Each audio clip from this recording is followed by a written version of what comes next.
The Turkana community residing in Nakuru County is accusing the national and county government of segregation. The community claims that it has been locked out of key appointments and denied education bursaries, while hundreds among them had been turned into squatters. This coming a few weeks after scores were evicted from Kedong Ranch in Naivasha, Oldurai in Gilgil, and Athanai in Rongai.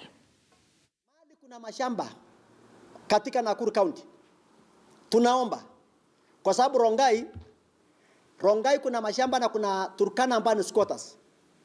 Kuna shamba inaitwa Kilombe Farm ambayo iko na over 2500 acres. Na jamii wa Turkana hawajaangaliwa. Na leo tukiwa kama viongozi ijulikane kwamba kuna Waturkana ambao wamekosa namna. Lakini kulingana na mkutano wa leo vile Turkana wamekaa pamoja, tunaomba au Waturkana wasuluhishwe na wasaidiwe. Kuna mahali naitwa Athanai. Mzungu alifukuza watu huku wanakaa kwa hema. Hawana mahali popote. Kwa hivyo tunaomba serikali iangalie hiyo watu kwa sababu ni watu kama wale wengine ambao wako na makao Kenya hii.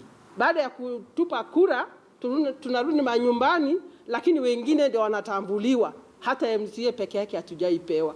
Hata minister gani hatujaipewa. Lakini tuko wengi hata zaidi ya 1250, lakini hatujaitambuliwa. Hata kazi ya mikono hata ya kufagia. Tunaomba serikali yetu ya juu na ya county watutambue, kwa sababu ya county na ya juu sisi wote tunawapea kura.